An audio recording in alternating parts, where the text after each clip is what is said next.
En Nouvelle-Calédonie, les simples citoyens éprouvent un sentiment de ras-le-bol et de dégoût face au détournement et au gaspillage des fonds publics. Emploi fictif, billets d'avion pour des voyages sans justification, utilisation des personnels ou des subventions des provinces pour faire campagne pendant les élections, bref, dans la plupart de nos collectivités, on constate que nos hommes politiques sont suspectés de favoritisme, de corruption, ou plus simplement de piocher dans l'argent des contribuables pour leurs intérêts personnels. On peut réclamer plus de moyens pour la justice et les brigades financières, comme d'autres le proposent, mais cela, c'est essayer de traiter les symptômes, pas la racine du mal. Le meilleur antidote contre ces dérives, c'est la transparence des dépenses. Comme le disait Philippe Séguin, ancien président de la Cour des comptes, l'argent public, ce n'est pas l'argent de personne, c'est l'argent de tout le monde. Et donc, tout le monde doit savoir comment il est dépensé. En Nouvelle-Calédonie, les collectivités ne publient que ce qu'elles ont envie de publier. Alors, théoriquement, chaque citoyen peut accéder aux documents, mais en pratique, c'est impossible.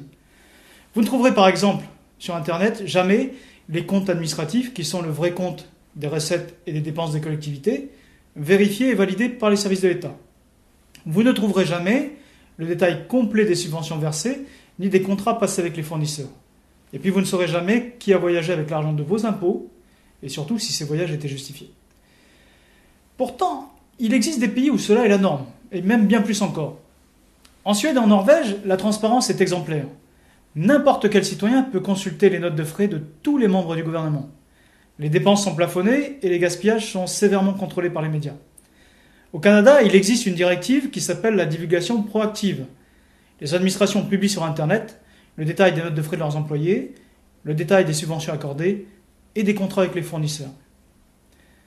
Au MRC, nous sommes convaincus que si la Nouvelle-Calédonie veut assumer correctement son autonomie, et si nous voulons éviter de devenir une république bananière avec une classe politique corrompue, nous devons nous inspirer de ces exemples.